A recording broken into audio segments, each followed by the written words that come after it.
اب تو ہمیں عادی ہو جانا چاہیے. بہت سارے لوگوں کو ابھی بھی یاد ہوگا سیالکوٹ. تو پھر چلیں, ایک غیر مسلم تھا, یہی شہر تھا. کچھ عرصہ پہلے مجھے آج بھی یاد ہے فوٹیج میں, کئی ہفتوں تک نہیں مہینوں تک سو نہیں سکا تھا. یوم التغابن ہے وہ, یوم التغابن, اصل ہار جیتوں کا دن, اصل ہار جیت کا دن. یوم التغابن کس رسول کی امتی ہے. نیٹ رزلٹ آپ کے سامنے ہے کہ وہ ان کی اس گورنمنٹ میں زکوٰۃ دینے والا ہاتھ میں لے کر زکوٰۃ کرتا تھا, لینے والا کوئی نہیں تھا. آپ کو ایک اور مزے کی بات بتائی. ان کو میرے ساتھ ایک بزرگ بیٹھے تھے, تو انہوں نے بڑے طنزیہ انداز سے کہا کہ دیکھو جی, سمجھ کچھ آ نہیں رہی ہمیں, انشاءاللہ سب نے کہہ دیتا.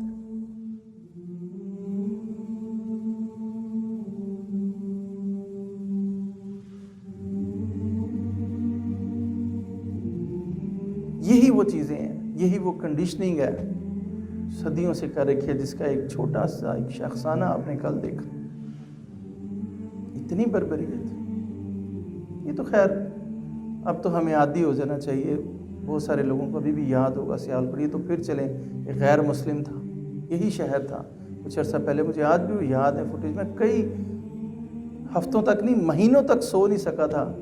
خوابوں میں بھی وہ ویڈیو چلتی تھی, جو 2 بھائیوں کو اسی طرح بے دردی سے مارا تھا, اسی سیالکوٹ کی گلیوں. وہ تو مسلمان تھے, حافظ قرآن تھے. وہ اس وقت شاید میڈیا اتنا پاورفل نہیں تھا.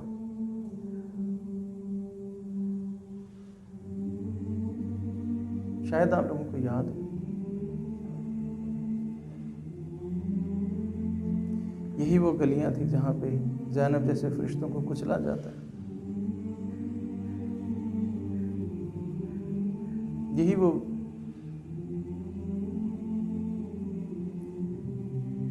بے آبرو قسم کی سڑکیں تھیں جہاں پہ بچوں کے سامنے کہاں سے آئے یہ لوگ. یہ ہماری اسی منافقت کا نتیجہ ہے. آپ کو یاد ہوگا شاید کہ وہ جو زینب کا وہ جو شخص تھا, وہ نعتیں پڑھتا تھا, مجلسوں میں جاتا تھا, محفلوں میں جاتا تھا. اس کے بارے اس لیے دیر لگی, کوئی اس پہ کوئی شک بھی نہیں کر سکتا تھا. بہت بڑا دھوکہ ہے میرے محترم, بہت بڑا دھوکہ ہے. اور قرآن نے بار بار یہی کہا ہے کہ وہ دن ذہنوں کو, توقعات کو الٹ دینے والا دن ہوگا. یوم التغابن ہے وہ, یوم التغابن, اصل ہار جیتوں کا دن, اصل ہار جیت کا دن. یوم التغابن.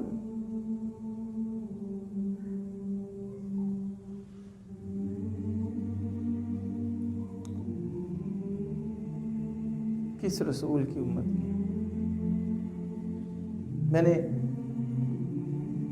یہ صرف میری نہیں ہے, میں نے بھی ایک دفعہ ایک ویڈیو دیکھی. اس میں نے وہ جو اسپیکر تھے انہوں نے اپنی ایک سرگزشت, ایک چھوٹی سی ایک کہہ لیں کہ ایکسرسائز انہوں نے اس کا ذکر کیا. مجھے بڑی حیرانگی ہوئی, تو میں نے بھی اس کو چیک کرنے کی کوشش کی. دوست احباب تھے تو اس لیے میں نے ان سے پوچھ لیا, ورنہ تو سچی بات ہے مجھے تو شرم نہیں آتی. اپنا منہ خود کون کالا کرتا ہے, اپنا منہ خود کون کالا کرتا ہے. میں, آپ, ہم کون ہیں یہاں پہ؟ کوئی ہندو, عیسائی, یہودی تو نہیں بیٹھا. آپ کو کیا چیز یہاں پر کھینچ کر لائی ہے؟ حقیقت بھی یہی ہے, اس قرآن کی محبت ہی کھینچ کر لائی ہے نا, اس اللہ رسول کا عشق ہی ہمیں یہاں پر لے کے آیا نا. آج دیکھیں باہر جا کے, کسی کو چاہیے یہ, کسی کو چاہیے؟ کائنات سے سب سے قیمتی کلمات ہیں یہ, کائنات کے سب سے قیمتی. یہ وہ کلمات ہیں جنہوں نے دنیا کو بدل کر رکھ دیا. مجھے نہیں پتا کہ ہمارا دین, یعنی آج کے اس مولوی کے, آج کے اس نام نہاد عالم کے دین کی کیا شکل ہے, لیکن مجھے تو یہ پتہ ہے کہ جن لوگوں نے اس قرآن کو اٹھایا تھا انہوں نے 3 براعظموں پہ حکومت کر کے دکھائی تھی. وہ کوئی خانقاہوں کے کوئی مست نہیں تھے. وہ 3 بر-اعظموں کی پتہ نہیں صدیوں تک اس معیشت کو چلا کر دکھایا تھا، رول کیا تھا، اور ان کے نیٹ رزلٹ آپ کے سامنے ہے کہ وہ ان کی اس گورنمنٹ میں زکوٰۃ دینے والا ہاتھ میں لے لے کر زکوٰۃ پھرتا تھا، لینے والا کوئی نہیں تھا۔ یہ فیکٹس ہیں، یہ میں کوئی اپنی طرف سے آپ کو کوئی جذباتی باتیں نہیں کہہ رہا۔ تو وہ ایکسرسائز میں نے کی، ہاں میں یہ کہہ رہا تھا کہ میں اور آپ ہم ایک ہی ہیں، سبھی ایک ہی تو ہیں۔ اپنے منہ پر کالک ملتے ہوئے کسی کو خوشی نہیں ہوتی۔ تو وہ میں نے ایکسرسائز کی، اور میں نے اپنے پوری اس محفل سے پوچھا کہ آپ سب لوگ اپنے آئیڈیل بتائیں کہ آپ کا آئیڈیل کون ہے۔ میں نے یہ سوال رکھا ہے، آپ خود بھی ذرا اس سوال کا جواب آپ خود دیں، مجھے نہ دیں۔ اور بالکل صورتحال کے عین مطابق سب نے کہا کہ ہمارے آئیڈیل حضور صلی اللہ علیہ وسلم۔ اس میں کوئی دو رائے ہیں؟ اب اگلا سوال سنو۔ میں نے اگلا سوال رکھا، ہم میں سے کتنے ہیں جنہوں نے سیرت کی کم از کم زندگی میں ایک کتاب پڑھی؟ سیرت کی ایک کتاب، مکمل سیرت کی، شروع سے لے کر آخر تک حضور صلی اللہ علیہ وسلم کی پوری زندگی کی، جس کو پوری زندگی کہتے ہیں، شروع سے لے کر آخر تک، ان کی وفات تک، اس کو سیرت کہتے ہیں، احادیث کی نہیں، سیرت کی کتاب۔ بایوگرافی جسے ہم انگلش میں کہتے ہیں، ہم ذرا ادب سے نام لیتے ہیں تو سیرت، اگر آپ اس کو لٹریری نام دیں تو بایوگرافی۔ جس کو آپ آئیڈیل مانتے ہیں، اس کی زندگی کی کوئی ایک کتاب آپ نے پڑھی۔ اور میں آپ کو بتاؤں کہ اس کی اویلیبلٹی کتنی ہے۔ حضور صلی اللہ علیہ وسلم دنیا کے واحد ہستی ہیں جن پر ہر روز ایک بایوگرافی لکھی جاتی ہے، ہر روز کی ایک کتاب، اتنا کچھ لکھا گیا ان کے بارے میں۔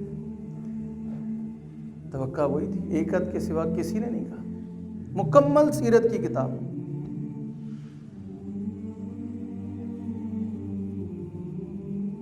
میں آپ سے نہیں پوچھ رہا، اگر آپ نے اپنے آپ کو جواب دینا ہے، ابھی نہیں دیں گے تو حضور صلی اللہ علیہ وسلم کے سامنے تو دینا ہی ہے، مجھے بھی، آپ کو بھی، ہم سب کو۔ میں یہ بات نہیں کہہ رہا کہ ہم کیا، ہمارے پاس اختیار ہے، بار بار ایک بات کہتا ہوں، ہمارے پاس اختیار ہے، لیکن مسئلہ وہاں سے شروع ہوتا ہے کہ جب ہمارا دعویٰ کچھ اور ہے اور ہمارا عمل کچھ اور ہے۔ یہ کھلواڑ ہے، بغاوت ہے۔ ایک عدد کے سوا سب نے کہا تھا، جو کہ سر کسی نے سیرت کی کوئی کتاب نہیں پڑھی تھی۔ تو کیا دھوکہ کیا ہے پھر؟ ہم کیسے ان کو آئیڈیل مان سکتے ہیں جبکہ ہمیں ان کی زندگی کے بارے میں پتہ ہی نہیں؟ میں نے پھر اگلا جو ان کے سامنے بات رکھی، میں نے کہا آپ کی زندگیوں کے آئیڈیل تو ہیں، اور جو آپ کی زندگیوں کے آئیڈیل ہے نا، آپ نے ان کے بارے میں بڑی اچھی طرح سے جان سمجھ رکھا ہے، اور آپ اس کو جانے انجانے میں فالو بھی کرتے ہیں، مگر ایک عقیدہ ہے، ایک عقیدت ہے، اندھی عقیدت ہے، اس کے بغیر ہم جی نہیں سکتے۔ ہمیں فرعون کی زندگی چاہیے اور موسیٰ کی عاقبت چاہیے۔ دنیا کو دھوکہ دیتے دیتے ہم یہ بھی سیکھ گئے ہیں کہ اللہ کو دھوکہ کیسے دینا ہے۔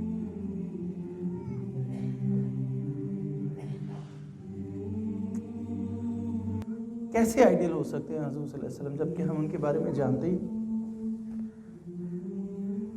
کیسے قرآن کے بارے میں ہم کہہ سکتے ہیں، اللہ کو کہہ سکتے ہیں اللہ تو ہمیں ہدایت دے دے، جبکہ قرآن کو ہم نے سمجھا ہی نہیں۔ آپ کو ایک اور مزے کی بات بتائیں، پرسوں یا کل کی بات ہے، میں نماز پڑھ رہا تھا۔ آپ کو پتہ ہے مسجدوں میں آتے ہیں وہ تبلیغ والے، تو ایک جماعت آئی ہوئی تھی تبلیغ کی، ادھر ہی وہ پھر 2-3 دن رکتے ہیں۔ تو جماعت آئی ہوئی تھی، اس میں زیادہ تر جو لوگ تھے وہ ملیشیا سے آئے ہوئے تھے، ان کے حلیے سے، شکل سے پتہ چل رہا تھا کہ وہ دوسرے ملک سے آئے ہیں۔ تو وہ آپ کو پتہ ہوگا کہ جب جماعت ہوتی ہے تو فوراً ایک صاحب اٹھتے ہیں اور کہتے ہیں کہ ابھی نماز کے بعد دین کی باتیں ہوں گی، ذرا بیٹھیے، بہت فائدہ ہوگا، یہ وہ اکثر اعلان کرتے ہیں۔ اب وہ چونکہ ملائیشیا سے آئے ہوئے تھے، ان کی اپنی جو ان سی زبان تھی، انہوں نے اس زبان میں ہی یہ اعلان کیا. وہ ظاہر ہے ہمیں سمجھ تو نہیں آئی تھی، بس 2 ہی لفظ سمجھ آتے تھے. وہ جب کہتے تھے اللہ سبحانہ و تعالیٰ اور انشاءاللہ، بس یہی 2 لفظ سمجھ آتے تھے. تو انہوں نے 1 منٹ 2 منٹ کا اعلان کیا اپنی زبان میں. تو جب آخر میں جب انہوں نے انشاءاللہ کہا تو سب نے کہا انشاءاللہ. سب مطلب تو سب یعنی مدعا تو سمجھ چکے تھے ان کو. میرے ساتھ ایک بزرگ بیٹھے تھے، تو انہوں نے بڑے طنزیہ انداز سے کہا کہ دیکھو جی سمجھ کچھ آ نہیں رہی ہمیں، انشاءاللہ سب نے کہہ دیا. تو انہوں نے میں بھی مسکرا گیا، لیکن میں ان کی بات پہ نہیں مسکرایا تھا. مسکرایا میں اس بات پہ کہ میں 100% مجھے یقین ہے کہ انہوں نے جو ابھی نماز پڑھی ہے، میں 100% کہہ سکتا ہوں کہ کسی کو نہیں، اس کو نہیں پتہ ہوگا کہ میں نے جو ابھی نماز میں قرآن پڑھائی یا نماز پڑھی اس کا مطلب کیا تھا. ہمارے ساتھ اگر کسی نے غیر زبان میں بات کی تو ہمیں اتنا دکھ ہوا، حالانکہ ہم اس کا مدعا سمجھ چکے تھے. ہمیں کتنا دکھ ہوا جبکہ اللہ کو ہم روز اس زبان میں بات کرتے جس کو ہمیں نہیں پتا. کتنی بڑی کانٹرڈکشن ہے. کیا خیال ہے آپ کا، اللہ کیا کرے گا؟